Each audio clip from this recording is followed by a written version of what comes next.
Esse é o texto que nós estaremos lendo hoje, João capítulo 4. Nós vamos ler aí a partir do versículo 43. João capítulo 4, a partir do versículo 43.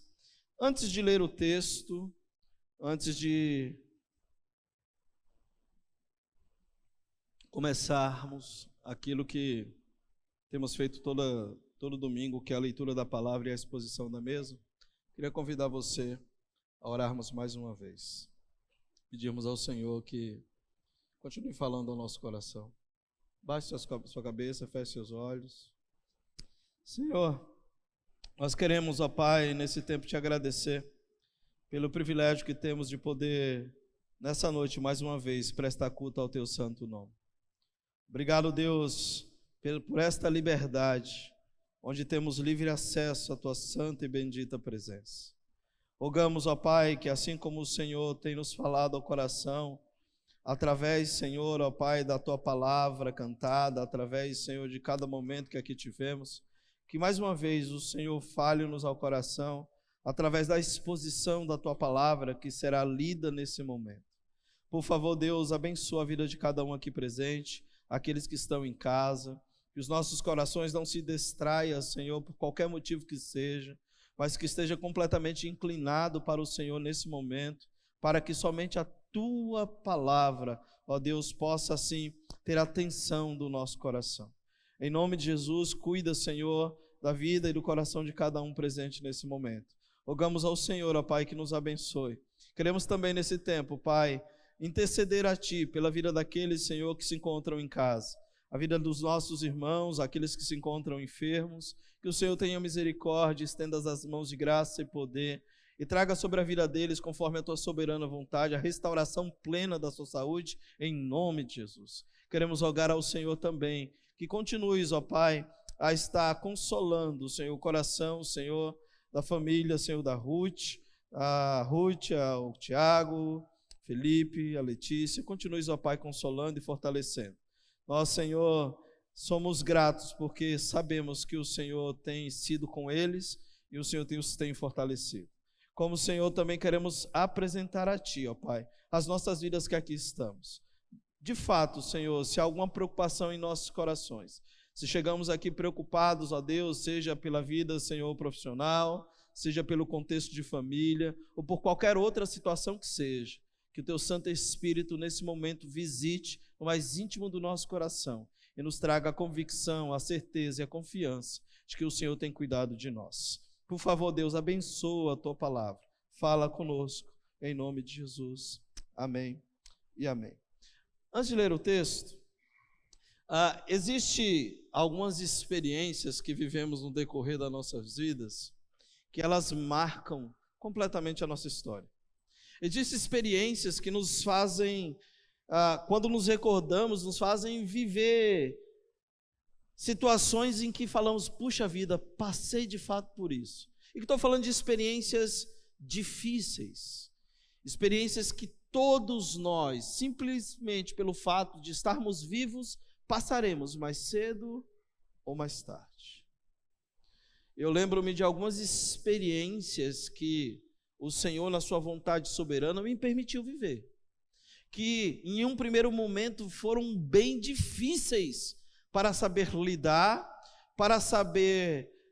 lidar com o coração, com a dor que ela estava provocando, mas de alguma forma, depois que estas experiências passaram, a conclusão em que eu cheguei foram que todas elas me aproximaram do Senhor.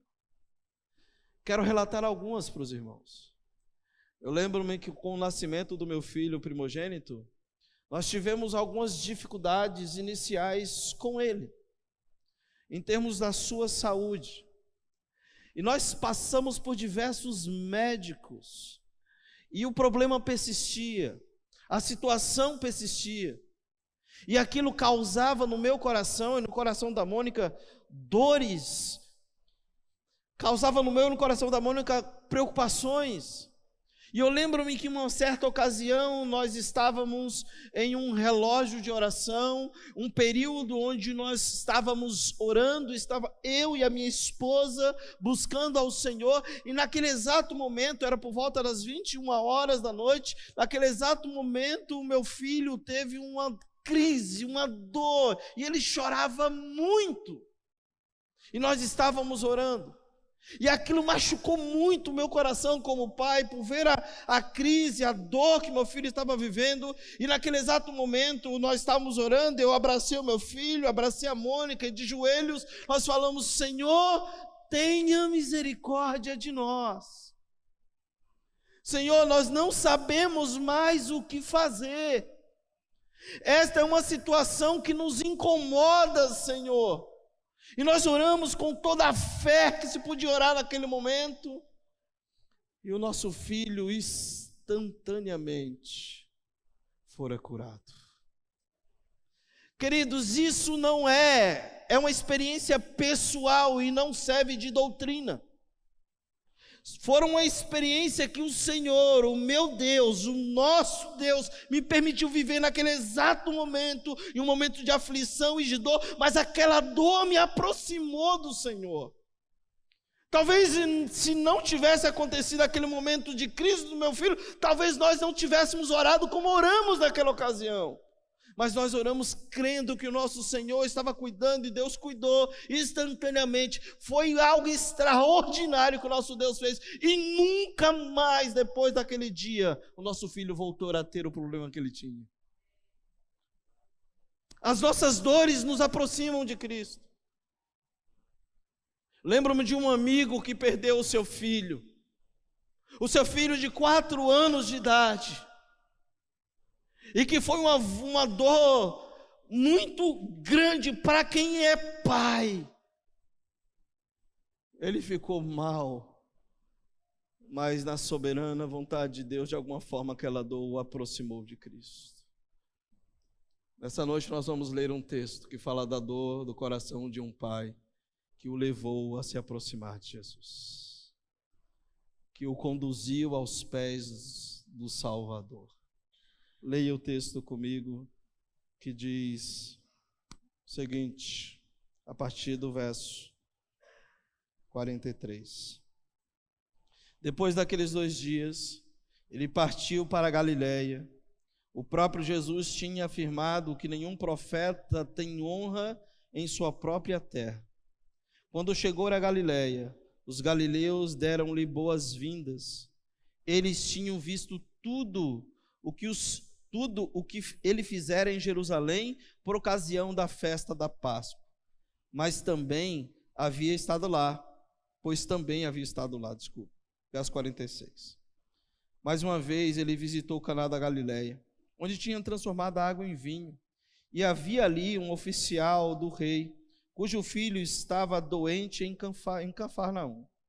Quando ele ouviu falar que Jesus tinha chegado a Galileia, vindo da Judeia, procurou e suplicou-lhe que fosse curar o seu filho, que estava à beira da morte. Disse-lhe Jesus: se vocês não virem sinais e maravilhas, nunca crerão? O oficial do rei disse: Senhor, vem antes que o meu filho morra. Jesus respondeu: pode ir, o seu filho continuará vivo. O homem confiou na palavra de Jesus e partiu. Estando ele ainda a caminho, seus servos vieram ao seu encontro com notícias que o menino estava vivo. Quando perguntou a que horas o seu filho tinha melhorado, eles lhe disseram: a febre o deixou ontem, à 1h da tarde. Então, o pai constatou que aquela hora é exatamente a hora em que Jesus lhe dissera: o seu filho continuará vivo. Assim, creram ele e todos de sua casa. Esse foi o segundo sinal miraculoso que Jesus realizou depois que veio da Judeia para a Galiléia.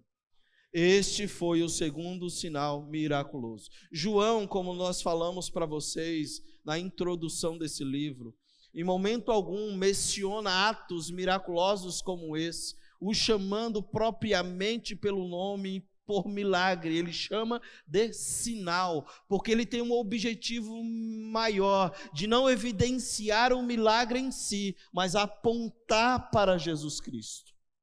E é justamente isso que está acontecendo aqui.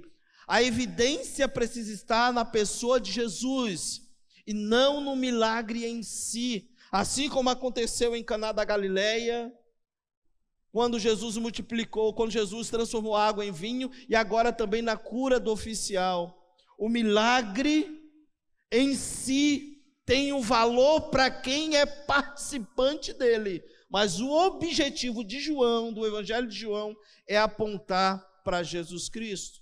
Como lemos aí no versículo 54, esse é o segundo milagre no Evangelho de João. Tanto no primeiro, quando Jesus transformou a água em vinho, no capítulo 2, como no segundo, agora que Jesus cura o filho do oficial romano, João nos revela uma mesma verdade, irmãos. Nos dois sinais, nos dois milagres, João nos revela uma mesma verdade. Quais são estas verdades que João nos revela aqui? Ou qual é esta verdade que João nos revela aqui? O ser humano não consegue bancar a vida plena de prazeres que todos nós almejamos desfrutar. Mais cedo ou mais tarde, como foi em Caná da Galileia, o vinho, que é símbolo de alegria, acaba. Apesar de planejarmos, apesar dos nossos esforços, dos nossos investimentos, mais cedo ou mais tarde o vinho da alegria acaba. Mais cedo ou mais tarde a dor arromba a porta do meu e do seu coração, como foi no caso aqui desse oficial romano. Apesar de tudo que temos construído, visando nos proteger das dores da vida, mais cedo ou mais tarde elas chegam. Isso é fato. E que lição é que Jesus quer nos ensinar a respeito desta verdade? A lição é muito clara. João nos ensina que se Jesus não estiver por perto quando o vinho acabar ou quando a doença atacar, a dor desembocará no desespero total. Jesus, se ele não estiver por perto nos nossos momentos de dores, de aflições e de tristeza, isso desembocará num desespero total das nossas partes. Quero gerar algumas informações para vocês. O texto que nós lemos, o verso 43, diz que depois daqueles 2 dias, que dias foram esses? Lembra a semana passada o pastor falando a respeito do coração missionário da mulher samaritana, em que ela compartilhou com os samaritanos a respeito de um homem que ela havia conhecido e que ela sabia que era o Messias, e ela diz: venham e vejam. E aí nós ouvimos a semana passada que esta transformação, ela fundamenta-se em 2 pilares centrais. O primeiro deles é que este encontro com Jesus Cristo transforma a vida e depois nos faz ser comprometidos com a proclamação do Evangelho. E aquela mulher fez isso. Ela saiu e compartilhou com seus compatriotas quem era o homem que havia contado tudo a seu respeito. Estes agora vêm, e não apenas agora por causa da palavra da mulher, mas testificam pela palavra do próprio Cristo de que Ele é o Salvador do mundo. E aí especificamente nos verso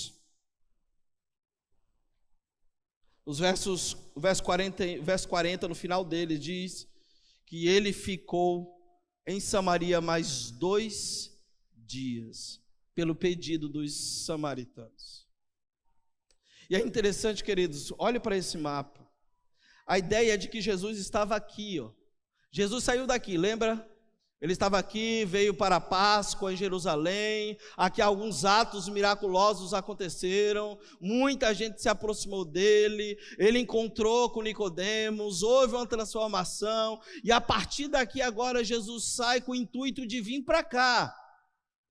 Jesus nasceu aqui na região da Galileia, aqui em Nazaré, E ele sai daqui para vir para cá, porém lembra que o caminho, a trajetória, o percurso que os judeus faziam era este: eles vinham para cá, atravessavam a região da Pérea, iam para este lado até chegar aqui na Galileia. Jesus intencionalmente, ele cruza uma linha reta e vem para cá, para Siquém, para encontrar com a mulher samaritana, e aqui há diversas pessoas que creem no Senhor Jesus.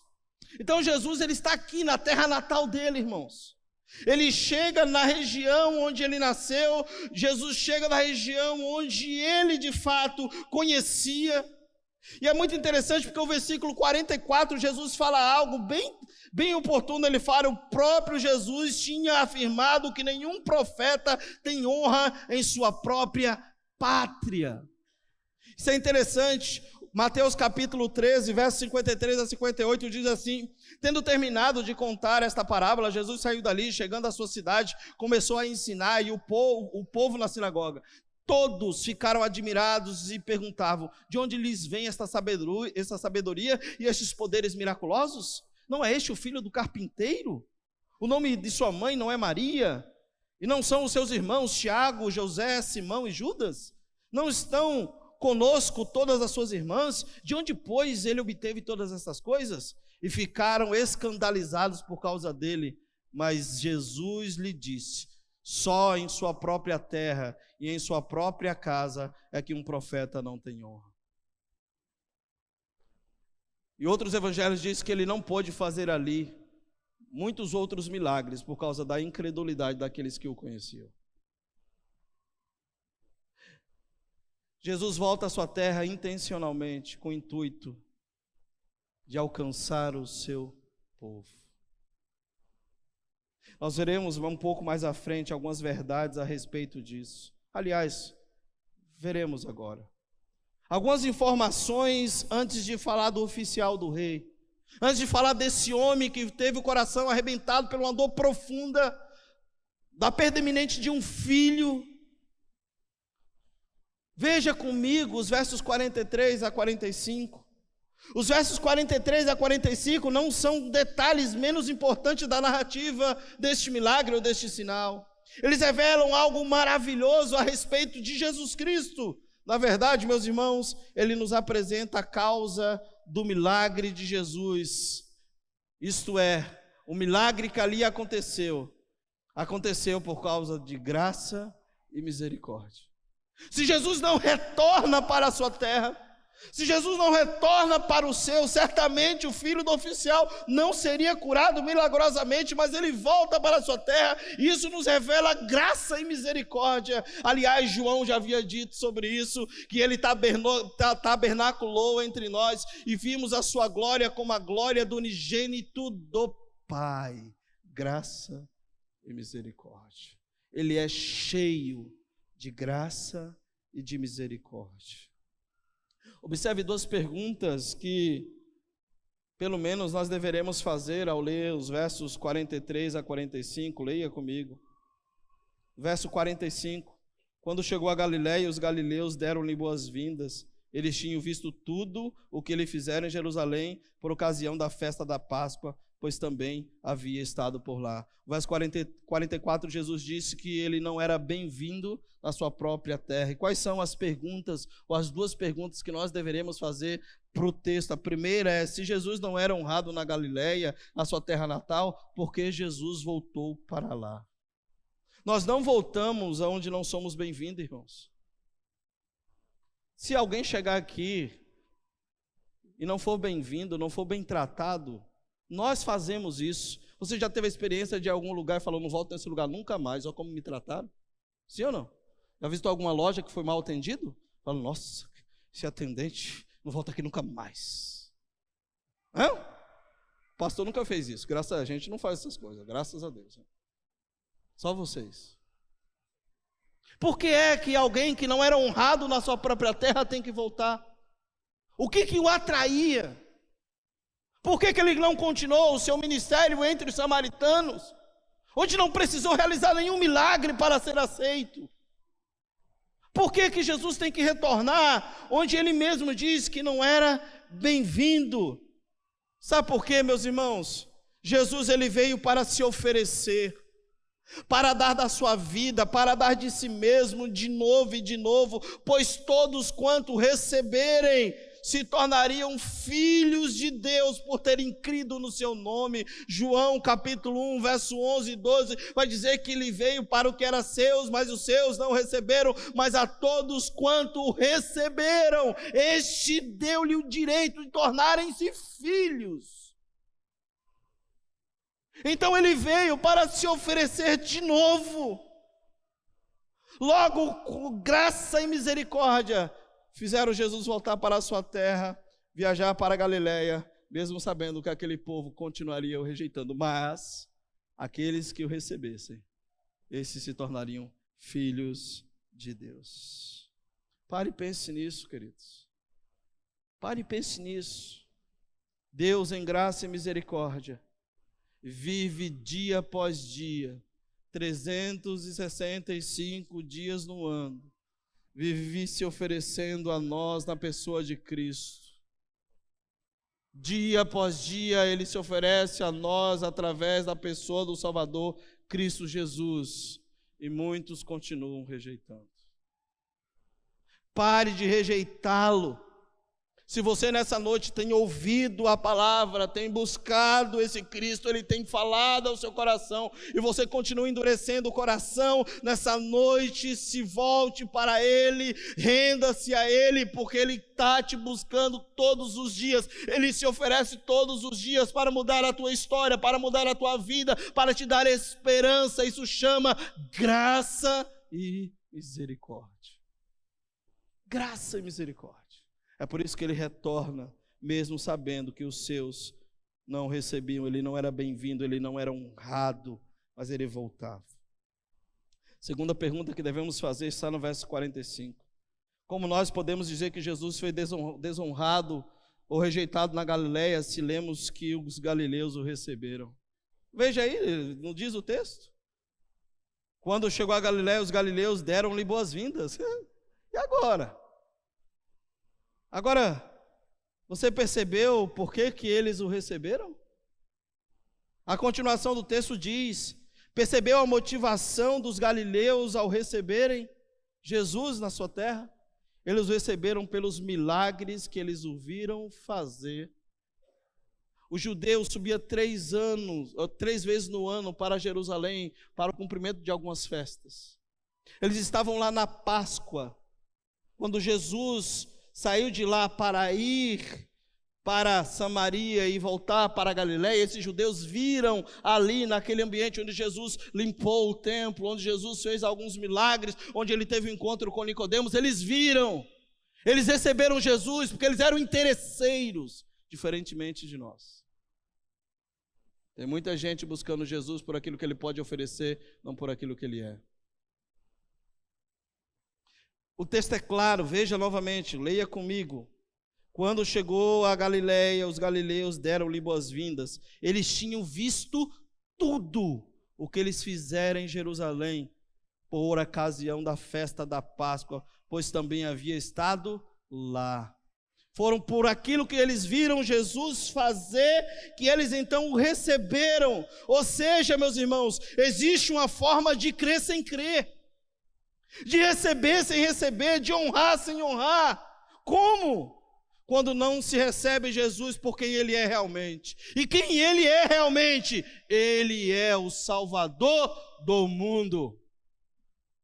O versículo 42 fala claramente, leia comigo: e disseram à mulher: agora cremos não somente por causa do que você disse, pois nós mesmos o ouvimos e sabemos que este é realmente o Salvador do mundo. Ele é o Cristo, Ele é a promessa do Pai, Ele é aquele que viria para pisar na cabeça da serpente, e agora estes recebem Jesus, não por quem Ele realmente é, mas recebem pelo interesse, porque viram que Ele fizera sinais em Jerusalém. Então, meus irmãos, nós recebemos Jesus como Salvador do mundo, como o Senhor da história, como aquele que morreu pelos meus pecados, ou nós temos buscado Jesus por aquilo que Ele pode proporcionar para cada um de nós? Agora nós vamos voltar os olhos para a dor do coração deste pai.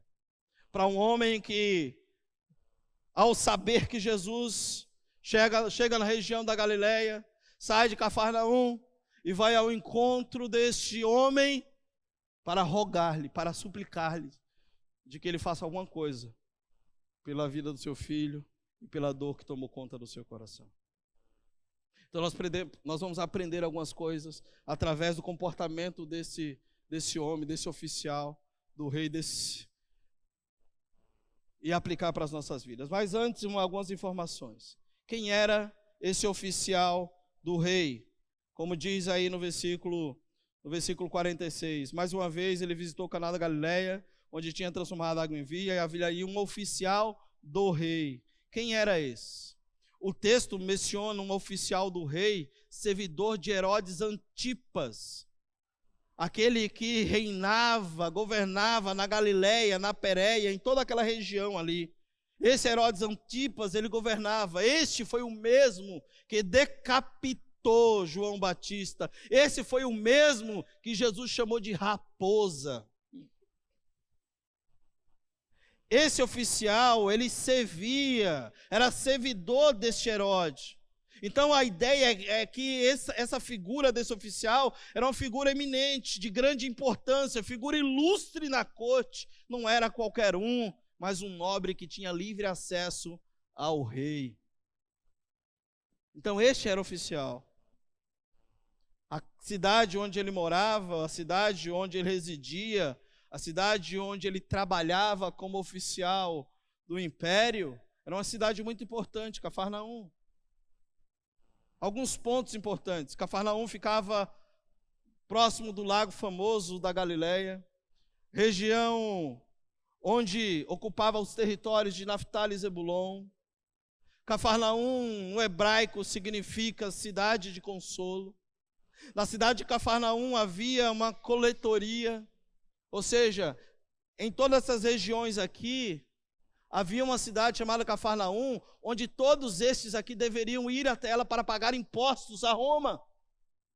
Em Cafarnaum, Mateus, aquele que era o publicano e cobrava impostos, foi lá que Jesus o chamou. Em Cafarnaum, havia uma sinagoga que fora construída por um centurião, citada em Mateus capítulo 8.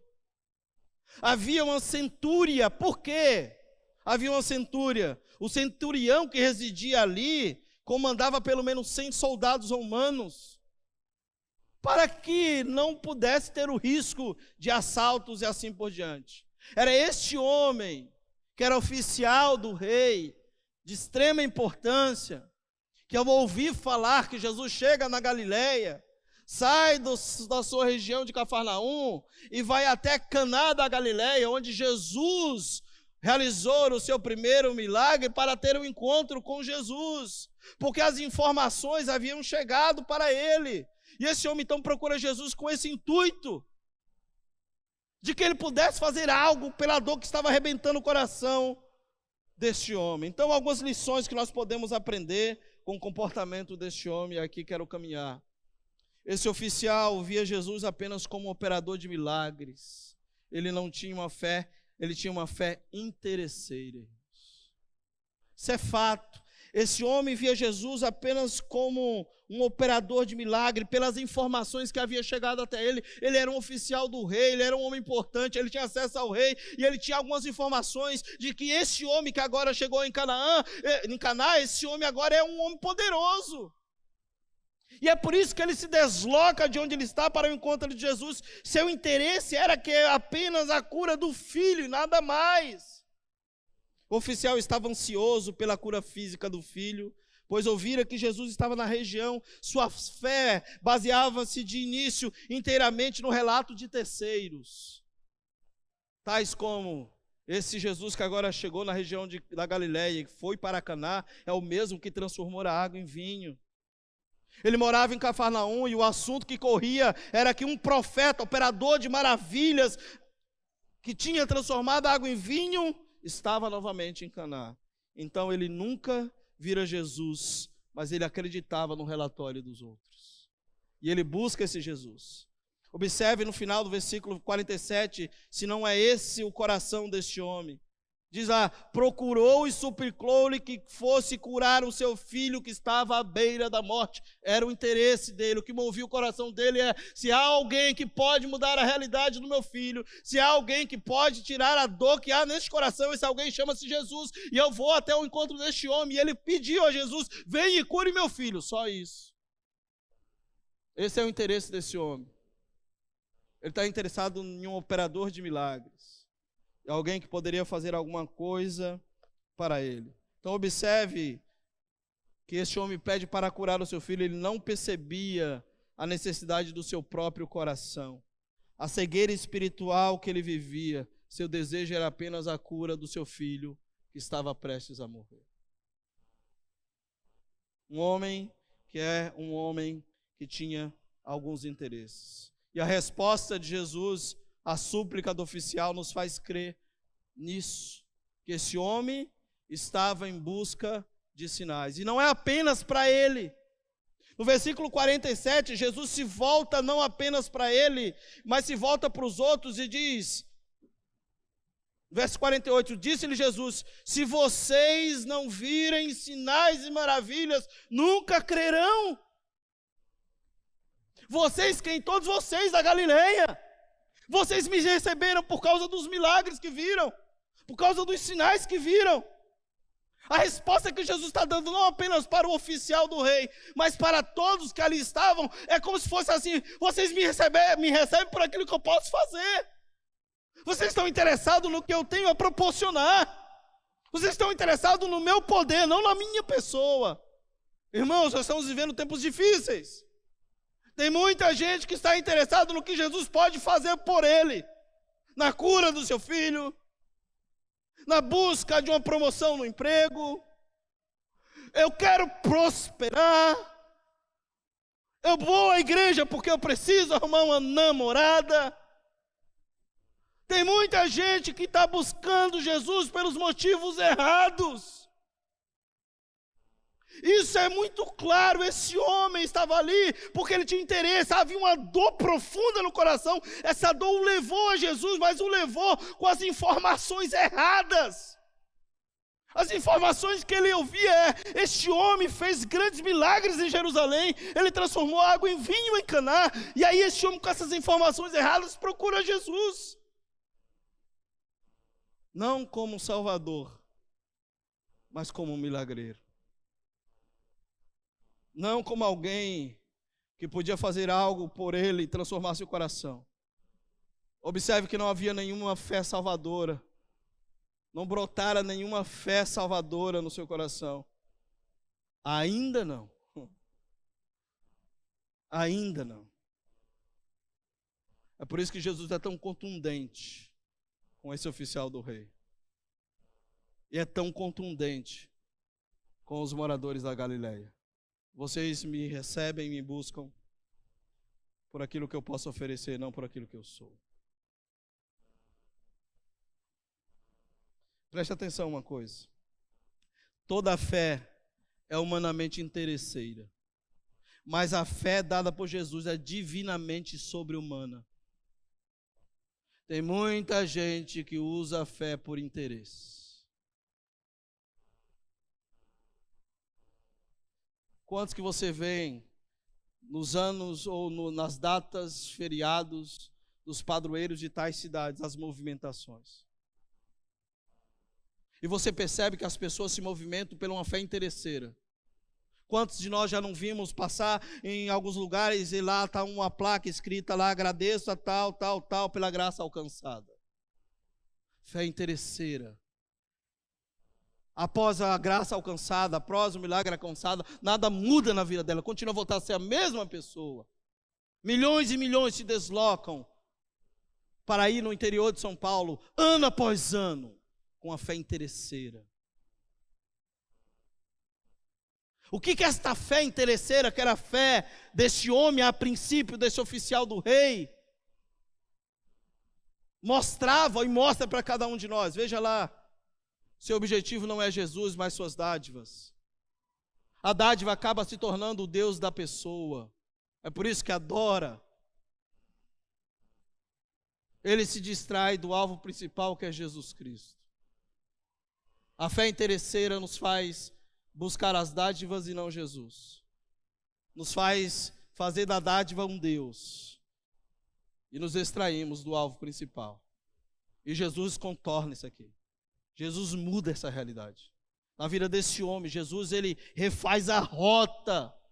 Gera as informações necessárias, verdadeiras, que aquele homem precisava, para que não pudesse apenas ter uma fé interesseira, mas pudesse ter então uma fé salvífica, fosse alcançado, transformado, regenerado e cresça em Cristo, não porque ele podia fazer milagre, mas por quem ele era. Por quem ele era. O milagre, meus irmãos, pode produzir impacto, mas não uma fé verdadeira. Aqueles que são atraídos a Cristo apenas por causa de milagres, possuem apenas uma fé passageira, superficial e insuficiente. Aqueles que são atraídos a Jesus apenas por causa de milagres, possuem apenas uma fé passageira, superficial e insuficiente. Você tem sido atraído a Jesus por aquilo que Ele pode fazer ou por quem Ele é? O que te moveu para estar aqui essa noite? Foi Jesus ou foi outra coisa? Veja o que o Dr. Carson fala a respeito desse texto. Ele comentando, ele diz: a fé que brota da experiência de milagres carrega o perigo da deformação e não possui raízes suficientemente profundas diante das provações severas. É verdadeiro isso aqui. A fé que brota da experiência de milagres carrega um perigo de deformação. No momento em que surgem os tempos difíceis da vida, a pessoa ela entra em desespero, porque ela não tem fundamentação. Ele foi atraído por milagres, por sinal, e não por Jesus. E é isso que Jesus está tentando trabalhar no coração deste homem. É isso que Jesus quer fazer no coração deste homem. Por que que você busca Jesus, queridos? Se as coisas mudarem, você continua buscando Jesus pelos motivos corretos? Qual é a tua motivação? A minha motivação, dia após dia, de estarmos aqui neste lugar. Se Jesus não atender aquilo que eu e você estamos pedindo a Ele, o motivo da adoração continuará sendo o mesmo. Cristo, Ele é o meu Salvador. Que não sejamos movidos por uma fé interesseira, apenas buscando o que Jesus pode nos dar, nos proporcionar, mas sejamos motivados a buscá-lo por quem realmente Ele é. E quem Ele é? O Salvador do mundo. Ele me salvou. Ele transformou a minha história. Ele mudou a minha vida. E em gratidão a este Deus, eu busco e o adoro. Eu sei que Ele pode, queridos. Eu não estou falando que Ele não pode fazer milagre. Eu iniciei contando uma experiência que eu vivi. Mas não é isso que me motiva a buscá-lo. Eu acordo manhã após manhã, porque eu tenho uma razão para adorar o meu Criador. Ele me salvou da minha fútil maneira de ser e viver. Me deu sentido para a vida, transformou a minha história. E eu o adoro por quem Ele é. Eu adoro por quem Ele é. Todas as coisas, tanto Colossenses como Paulo em Romanos vai falar sobre isso. Todas as coisas foram feitas por intermédio dEle e para Ele. E eu entendo isso e eu o adoro. Então, a primeira coisa que aprendemos com esse homem, que não devemos cometer, é buscar Jesus por interesses egocentrados. Busque Jesus por quem Ele é e não por causa do seu próprio coração. Cuidado com os interesses egocentrados. Cuidado. Porque se você buscar Jesus por interesses egocentrados, você se tornará mais alguém que está buscando dádivas e esquece o objetivo principal, que é Jesus. Nós estamos aqui nessa noite porque nós viemos buscar e adorar e prestar culto ao nosso Salvador. O nome dele é Jesus e eu o adoro. A consequência de viver um relacionamento com ele, queridos, é fato, porque nós vamos experimentando as gotas de graça diariamente. Cuidado com a família, provisão no trabalho, Deus abençoando a casa, isso é gotas de graça, mas isso não é as minhas motivações. As minhas motivações sempre foram e sempre deverão ser Jesus Cristo. Segundo, nós podemos aprender com este homem. Veja, a posição social não é segurança contra as tragédias da vida e a dor do coração. A posição social que ele tinha, como lemos no início, algumas informações a respeito dele, não era garantia contra as tragédias da vida. O rico tem aflição da mesma forma que o pobre. Não importa se um come caviar e o outro come salsicha. Os dois têm aflições. A graça que nós chamamos de graça comum é para todos. E todos passam pelas mesmas dificuldades. O que dizer diante do terremoto que aconteceu agora no epicentro em Turquia e Síria? Em uma região, em Alepo, onde está completamente devastada pela guerra civil, onde as pessoas vivem na miséria, e uma região da Turquia, onde há uma condição melhor, há sofrimento dos dois lados. E a posição social desse homem não gerou segurança contra as tragédias da vida, contra aquilo que estava atacando o seu próprio coração. Aqui, meus irmãos, está não um homem que ocupa uma posição importante, mas um pai ansioso. As experiências externas e sua posição social não significam nada. Ele só conseguia pensar no filho que estava perecendo, estava morrendo. Se você ler aí dos versos 47 a 48, leia comigo, veja lá. Quando ele ouviu falar de Jesus, chegou na Galileia, vindo da Judeia, procurou e suplicou-lhe.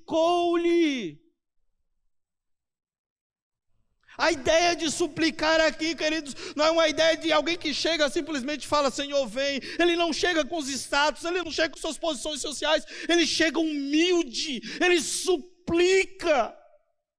E diz, Senhor, vem à minha casa, o meu filho está morrendo. E alguém que se humilha diante do Senhor. Está aqui um pai que está sendo tomado pela dor iminente da perda de um filho. E só quem viveu sabe o quanto dói. E não importa se eu tenho muito ou pouco, a dor é a mesma. E só há algum que pode aliviar essa dor, na sua vontade soberana, o nome dele é Jesus, e ele vai buscar esse Jesus. Apesar de em um primeiro momento ser uma fé interesseira, ela torna-se uma fé salvífica. O Senhor o transforma juntamente com os da sua casa. Olhe para esse pai, um pai rico, influente, oficial de alto escalão do governo de Herodes, proprietário de servos, homem com acesso irrestrito ao que existia de melhor no mundo romano em termos de cura física, porém nada do que ele tinha ou poderia obter foi capaz de bancar a vida do seu filho. Sua posição social não garante segurança contra as tragédias da vida. Irmãos, morre gente todo dia e a morte não olha para a condição social. E todos vão para o mesmo lugar, na realidade humana, física, terra. O pó volta à terra. Não muda. É igual para todos. Mas aí precisamos aprender uma coisa. Essa dor aproximou esse homem de Jesus. E aqui, Se a dor te aproxima de Jesus, não por uma fé interesseira, saiba que há esperança para a sua dor. Se a dor nos aproxima de Jesus, saiba que há esperança para a minha dor e para a sua dor. A fé é uma força viva que cresce e amadurece através de muitos estágios e de experiências sempre renovadas. Há um processo de estágio que está nos maturando, e essa dor que nos faz nos aproximar de Jesus, não de forma interesseira, nos faz ter esperança de que ela seja aliviada por uma ação divina.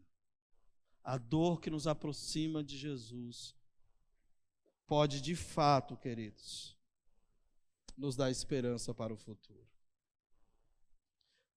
Portanto, não importa qual seja a dor, desde que nos leve a Jesus pela fé, desde que nos una a Jesus. Não importa se a dor, a intensidade dela para você é algo insuportável. Não importa se a intensidade da sua dor é pequena ou é grande. Se ela nos leva a Jesus, se ela nos une a Jesus, isso é o que importa. É por isso que nós cantamos o hino do HCC 283. Eu falei que eu não iria fazer, mas eu farei. O que diz o hino do HCC 283? Preste atenção. Mais perto quero estar, meu Deus, de ti, ainda que seja dor que me una a ti, sempre hei de suplicar, mais perto quero estar, mais perto quero, meu Deus, de ti. Olha a outra estrofe. E quando a morte, enfim, me vier chamar,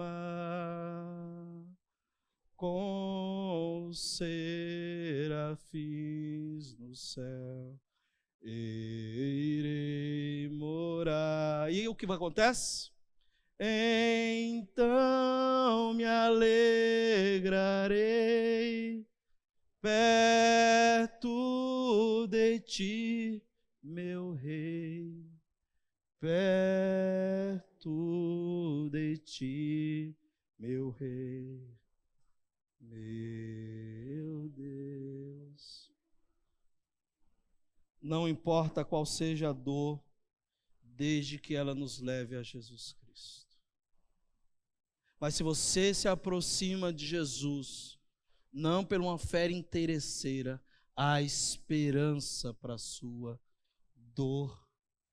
Esse pai cansou de tentar no que vinha tentando, irmãos. Cansou de gastar no que vinha gastando. Cansou de fazer o que vinha fazendo. Ele reconheceu o seu estado deplorável, virou as costas para tudo e para todos e correu para Jesus. Ele deixa Cafarnaum, ele deixa seus status, deixa a sua posição social e ele corre para Jesus, mesmo em um primeiro momento sendo interesseiro, mas essa fé interesseira é transformada em uma fé salvífica, porque Jesus age no coração daquele homem soberanamente. A postura desse oficial, sendo quem ele era, um oficial de Herodes, ao voltar-se publicamente para Cristo, ele estava virando as costas para os seus privilégios do palácio. Certamente iria chegar em Herodes que o oficial dele havia procurado um homem, havia se humilhado diante de alguém, e ele estava colocando em risco seus privilégios palacianos. Esse chefe de oficial era o mesmo que... Esse Herodes era o mesmo que decapitou a João Batista, como eu vos falei. Aquele que veio anunciar sobre Jesus. Esse homem, ou esse rei, é chamado de raposa por Jesus.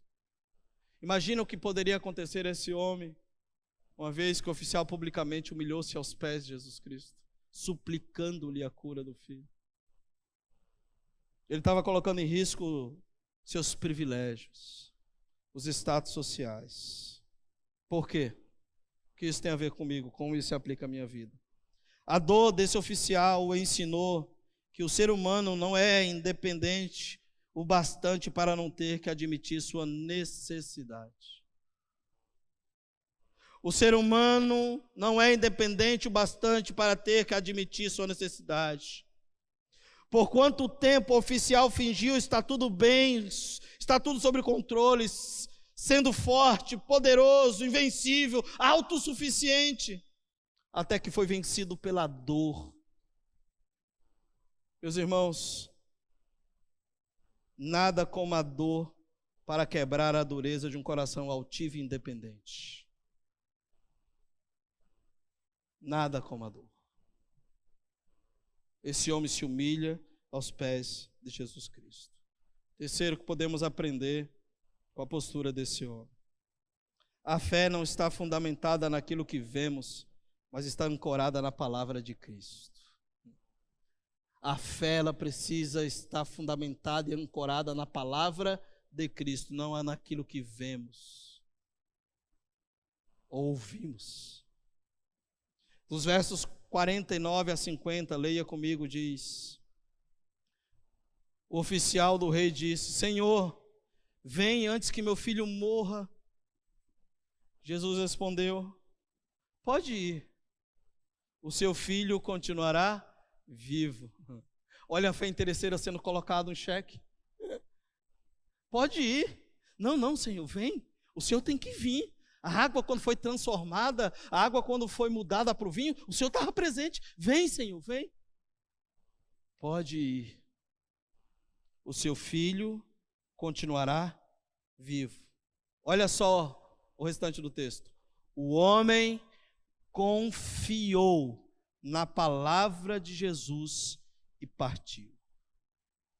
Ele confia na palavra de Jesus e parte. Agora olha o verso 51. Estando ele ainda a caminho, os seus servos vieram ao seu encontro com a notícia de que o menino estava vivo. Estando ele ainda a caminho. Irmãos, há momento na vida em que a palavra de Deus é a única coisa que faz sentido ou dá sentido para continuarmos a caminhada sem perder a esperança. Aquele homem continua a caminhada, ele volta para casa sem perder a esperança, porque ele confiou na palavra de Jesus. Vai, o teu filho continuará vivo. Tendo confiado na palavra de Jesus, ele partiu. O oficial de Herodes não questiona, não duvida, ele crê na palavra de Jesus. Fé é você se agarrar com esperança prazerosa na palavra de Deus, mesmo sem ver ou enxergar resultados. Eu creio na palavra, no que ela diz. Isso é fé. É você se agarrar com esperança prazerosa à palavra do próprio Deus, mesmo sem ver ou enxergar resultados. Hebreus 11:1 diz que a fé é o que, irmãos? Vocês sabem? Estão com medo de ler ou de falar? Vamos lá? Todos juntos? A fé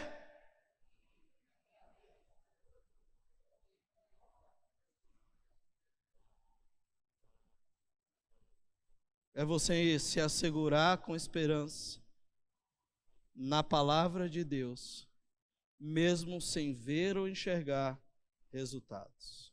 E foi isso que o oficial fez. Agarrou-se com fé, com esperança prazerosa na palavra de Cristo e voltou. Inicialmente o oficial achava que para curar, Jesus precisava ir até o garoto. Ele diz: venha até meu filho. Ele não sabia que Jesus é onipresente. é Deus onipresente. Ou seja, basta-lhe apenas a palavra. Irmãos, apenas uma palavra e a vida daquele menino, daquele garoto seria mudada. O centurião, lembra? Senhor, some sujeito a autoridades como o Senhor. E eu digo, faz, ele faz, vem, ele faz. Senhor, só uma palavra. Apenas uma palavra. O Deus onipotente, o Deus onipresente, ele não se limita ao espaço físico. O texto fala que o homem não precisou nem sequer chegar em casa. Os servos veio ao seu encontro e lhe informou que o filho estava vivo. O verso 52 diz: quando perguntou a que horas o seu filho tinha melhorado, eles lhes disseram: a febre o deixou ontem a 1h da tarde. Então o pai constatou que aquela hora fora exatamente a hora em que Jesus dissera: o seu filho continuará vivo. O poder de Jesus, meus irmãos, está acima do tempo e do espaço. A fé não é fundamentada naquilo que vemos, mas está ancorada na palavra de Jesus Cristo. Ele tem poder, e esse poder está acima do meu tempo, e está acima do espaço. O que isso tem a ver conosco, como isso se aplica às nossas vidas, caminho para o final. Meus irmãos, não existe nenhum obstáculo para Jesus hoje. Cristo está no céu, mas também aqui conosco. Qualquer palavra que ele disser será obedecida até os confins do universo. Não importa qual seja a nossa emergência, podemos alcançá-lo instantaneamente, porque ele continuou ouvindo as orações, assim como ouviu a súplica daquele pai ansioso há tantos séculos. O Senhor continua ouvindo a oração e a súplica de quem se aproxima dele com o coração arrebentado pela dor e pede-lhe ajuda. Esse é o nosso Deus. Meus irmãos, amados, a fé que Jesus deseja ver é uma fé que não exige mais ver sinais e prodígios, mas que confia exclusivamente na palavra de Cristo. Essa é a fé que o Senhor deseja ver. Minha e sua. Eu confio na palavra dele. A minha fé não é uma fé que exige ver sinais e prodígios como a dos galileus que receberam Jesus interesseiramente.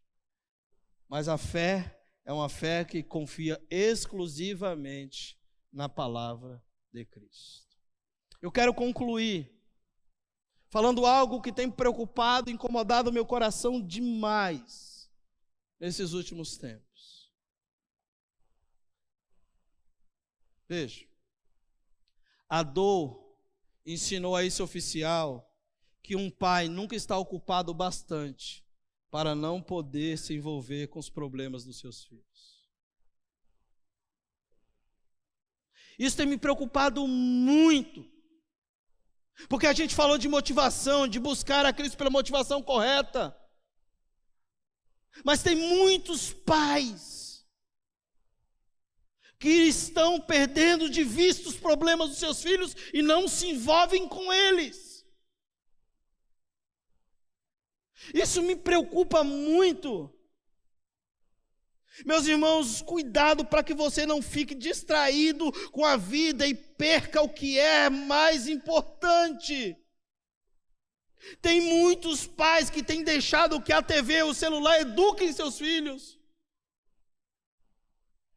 Tem muitos pais que têm sonhado com uma ótima profissão com seu filho e não tem nada de errado disso, mas enquanto fazem os seus filhos irem para a faculdade, deixam que esses filhos se envolvam em coisas que não deveriam e não os admoestam.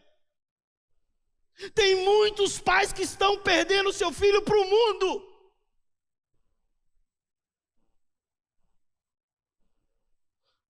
A dor desse oficial mostra que um pai não está ocupado demais para não se envolver com os problemas dos seus filhos. Ele era alguém que tinha tudo, tinha o seu ofício como oficial do rei, ele estava ocupado, porém ele deixou tudo para ir ao encontro de Jesus.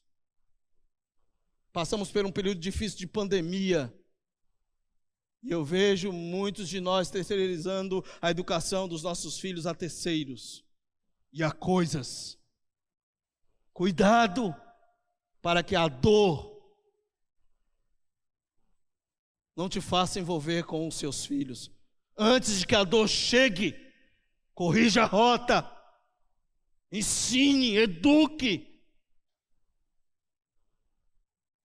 Seu filho pode participar da melhor universidade do mundo, mas você está criando um filho para ser o melhor profissional do mundo, para que através da profissão dele, o nome de Jesus Cristo seja exaltado. Não é para ele ganhar dinheiro, não é para ele ter status social. Ele está na faculdade como um missionário. Ele está lá como um servo de Deus. E ele aprendeu isso primeiro na vida dos seus pais. E teve ajuda da comunidade onde ele frequenta. E ele não se envolve com as coisas deste mundo.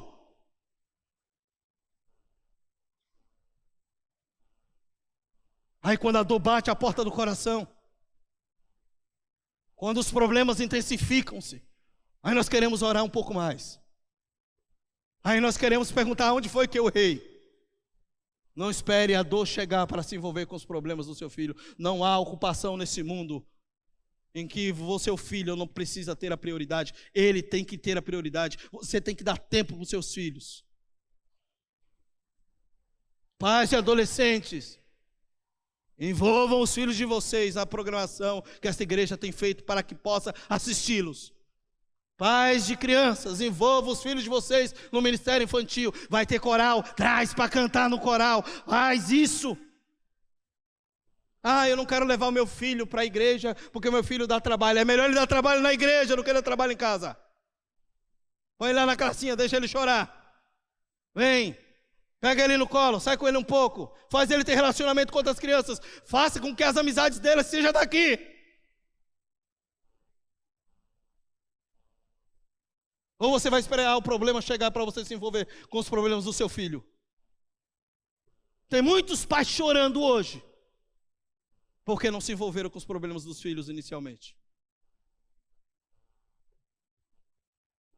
Isso me preocupa muito, irmãos. Graças a Deus, Deus nos deu um ministério infantil que trabalha de forma extraordinária. Deus tem nos dado, diante da realidade que temos na igreja local, adolescentes que têm estado comprometidos. Não fiquem em casa. Se tem programação, traga. Envolve eles. Essa é uma fase perigosa. Tudo é atrativo para eles. Mas que a maior atração deles seja a palavra. Que a maior atração deles seja o desejo de estar aqui no relacionamento genuíno com os seus irmãos, conversando com seus irmãos.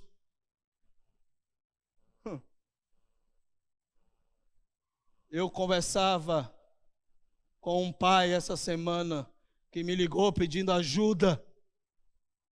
Não é daqui não, então não adianta você ficar pensando, achando que é daqui. Sabe qual era a ajuda? Pastor, o meu filho é viciado em Big Brother. É Big Brother esse negócio? Não sei nem falar o nome. Aí eu aproveitei a fala do meu amigo, eu falei: assina agora está atrás? Por quê? Pastor, ele começou, a gente achou que era algo normal, nós assistíamos juntos. Pastor, ele não consegue, ele tem, como é o nome lá do negócio que contrata lá, irmãos? É sério, pode falar, não é pegadinha não. Como é? Tem um nome que os caras dão lá que você pode ter acesso o tempo inteiro. Quando, por exemplo, quando a gente vai assistir jogo, esse pay-per-view aí. Pastor, ele não sai do quarto. Você sabe o que é que ele está vendo aquilo lá? É pornografia pura, é prostituição, é falando contra a família, é falando contra os princípios da palavra. Feche os olhos. Feche os olhos para você ver.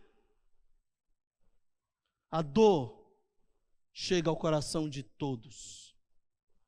Vigie, cuide, se envolva com os problemas do seu filho e pare de dar desculpa: eu estou ocupado. Meu trabalho me tira muito tempo. Você arruma tempo para aquilo que te é necessário e para aquilo que te interessa. Então arrume tempo para aquilo que é mais importante na sua vida, a sua família, os seus filhos. Arrume tempo para eles. Sente para orar, para conversar, para ler Bíblia. Ah, pastor, eu não sei o que fazer com o celular. Dê bons livros para ele ler. Leia com ele. Desenvolva uma cultura de leitura com seu filho. Compre livros e fala aqui, olha esse livro aqui, é lindo. Clube do livro. Põe seus filhos no clube do livro. Leia com eles. Tira eles de frente da TV, tira eles de frente do celular. O mundo está ali e está trazendo um monte, desculpa a expressão, de porcaria para o coração dos seus filhos. Não foi desabafo não, viu? Não há problema maior que nos dê a desculpa de dizer que estamos ocupados para não se envolver com os problemas dos nossos filhos. Esse pai, a dor o ensinou. Esse oficial que um pai que nunca está ocupado bastante para não poder se envolver com os problemas dos seus filhos. Pare de dar desculpa para o tempo e para aquilo que você faz e se envolva. Acabou não. Homens.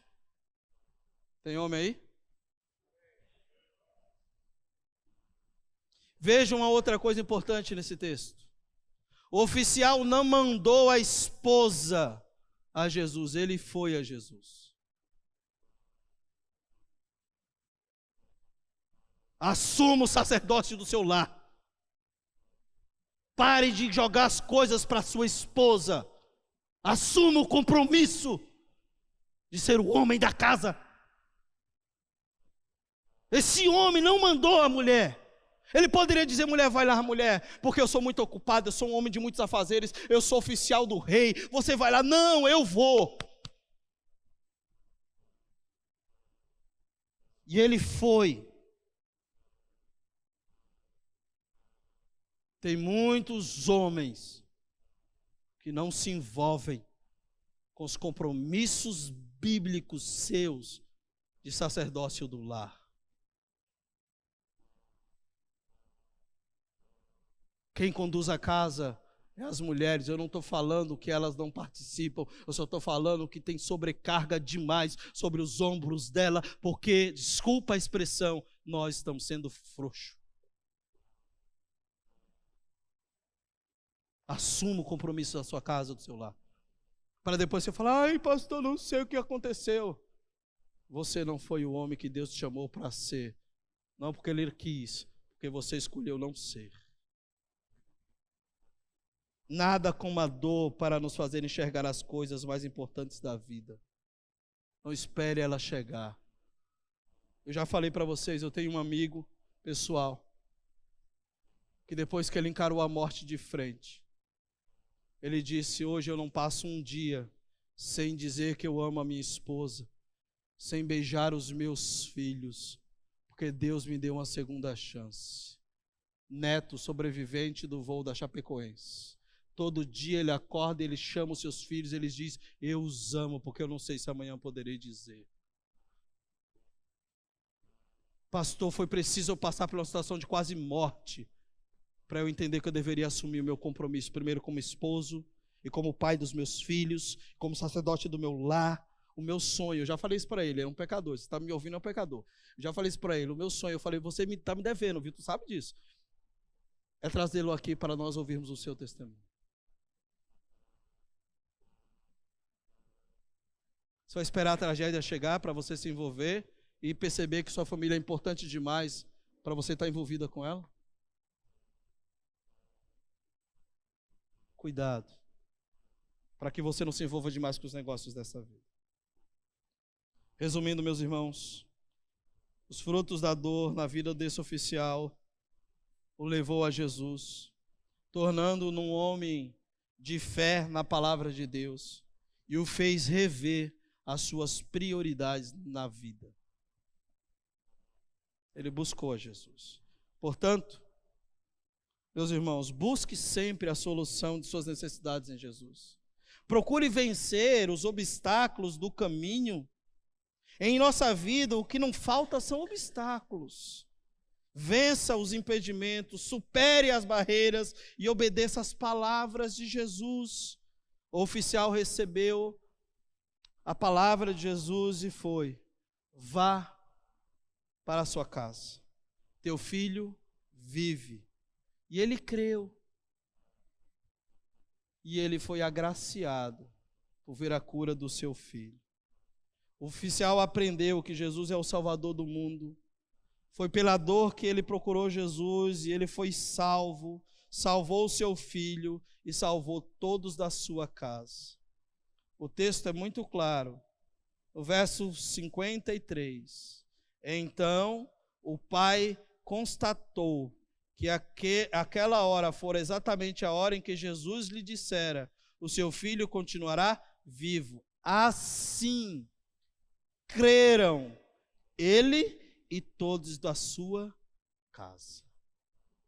De uma fé interesseira, transformou-se em uma fé salvífica. O Senhor agiu, corrigiu a rota e o coração daquele homem, para que agora ele, a sua casa, os seus servos, como toda a sua família, pudesse crer em Jesus Cristo. Lembre-se, se a dor te aproxima de Jesus, saiba que há esperança para a sua dor. Se coloque de pé. Gostaria de convidar o louvor. Gostaria que você fechasse seus olhos. E gostaria de te perguntar nessa noite: o que te moveu até aqui? O que te trouxe até aqui? Foi um convite de um amigo? Foi um convite de alguém que você ama? O que te trouxe aqui foi a preocupação do seu coração? É o futuro da sua família? É algo que você está vivendo no ambiente do seu lar? É algum tipo de preocupação com a saúde física? O que te trouxe aqui? Qual foi a tua motivação? Nós podemos crer sem crer, receber sem receber, honrar sem honrar, quando buscamos Jesus pelos motivos errados. Quando é que buscamos Jesus pelos motivos errados? Quando não o buscamos e não o adoramos como Salvador do mundo, como Salvador da minha vida. Se você está cansado dessa vida, se você está cansado de viver da forma como você vive, eu quero nessa noite convidar você, assim como aquele oficial, vir até Jesus. Lembra? Jesus volta para Galileia porque ele se oferece novamente aos seus. Porque ele sabia, se alguém cresce, tornaria-se filho por ter crido no seu nome. Jesus continua se oferecendo dia após dia, te convidando dia após dia, dizendo para você: eu quero mudar a tua vida, eu quero mudar a tua história, mas você me busca por diversos motivos, menos pelo que eu sou. Que nessa noite você se renda a Jesus, você entrega a vida a Ele. Ah, pastor, eu estou sofrendo demais, a dor é muito grande, eu tenho tido muitas dificuldades, desafios da minha família. Volte-se para Jesus. Ele pode mudar a realidade que você vive. Busque socorro em Jesus, solução para os seus problemas em Jesus. Venha, busque nele, e sua vida será transformada. Feche seus olhos por um instante. Há alguém aqui nessa noite que está cansado de não ter sentido para a vida, de que está cansado de buscar em diversas outras coisas e não ter mudança de vida e continuar com a vida ainda com as tristezas batendo a porta do seu coração. Jesus, mais uma vez nessa noite, se oferece a você para mudar a sua história. Ele quer ser Senhor da sua vida, Ele quer transformar a sua dor em esperança, em alegria, Ele quer transformar a sua casa, tudo, a esperança que você busca está em Jesus Cristo. Há alguém nessa noite que deseja entregar a sua vida a Jesus? faz apenas um sinal com a sua mão, eu quero orar por você. Alguém que nunca fez isso, alguém que tem convivido, tem ouvido, mas ainda não tomou a decisão ao lado de Jesus. Há alguém nessa noite que entendeu a palavra e quer se render a Jesus Cristo, confessando como Senhor e Salvador. Se houver, faça só um sinal, nós queremos orar. Você que está aqui nessa noite, que tem sido arrebentado pela dor, e você sabe qual é a sua, eu sei qual é a minha. Eu quero convidar você em um ato de fé, não interesseiro, mas um ato de fé, sabendo quem Jesus Cristo é. Dizer: Deus, visita o meu coração essa dor. Eu sei que o Senhor pode transformar isso. Faça isso, Deus, nessa noite, em nome de Jesus. Ore comigo. Pai, eu quero apresentar diante do Senhor agora cada um dos teus filhos. Roga ao Senhor que os visite de forma especial. Aqueles que têm sido, Senhor, atacado pelas dores da vida, seja, Senhor, na realidade de família, seja na realidade, Senhor, de uma enfermidade, seja, Senhor, qualquer outra realidade possível. Dores têm sido geradas, Senhor, em um mundo onde vivemos em uma vida, Senhor, corrida, maluca. Que o Senhor, ó Deus, visite agora. Senhor, traga esperança para essa dor. Senhor, possa, Senhor, no nome de Jesus, transformar essa história, como transformar a história daquele oficial e de toda a sua família, como também a do seu filho. Por favor, Deus, abençoa, Senhor, a cada um presente. Aqueles que nesse momento se rendem diante de Ti, clamam a Ti, ouça a oração do Senhor. O Senhor não se limita ao tempo e ao espaço. Apenas uma palavra, apenas, Senhor, um sinal, apenas, Senhor, um aceno, tudo mudará, e eu creio nisso, Senhor. Basta apenas uma palavra, disse o centurião. Senhor, que o Senhor mude, Senhor, a realidade de famílias aqui que oram, mães que oram pelos seus filhos, pais que oram pelos seus filhos, mães que oram pelos seus esposos, ó Deus, esposas que oram pelos seus esposos, esposos que oram pelas esposas, pela família. Deus, visita agora e traga, Senhor, paz para o lar. Deus, que o Senhor possa manifestar graça e misericórdia, como o Senhor manifestou na Galileia, na vida desse oficial e de sua família. Obrigado, Senhor, porque eu sei que o Senhor tem nos visitado dia após dia e tem nos dado a oportunidade de poder conhecê-lo melhor.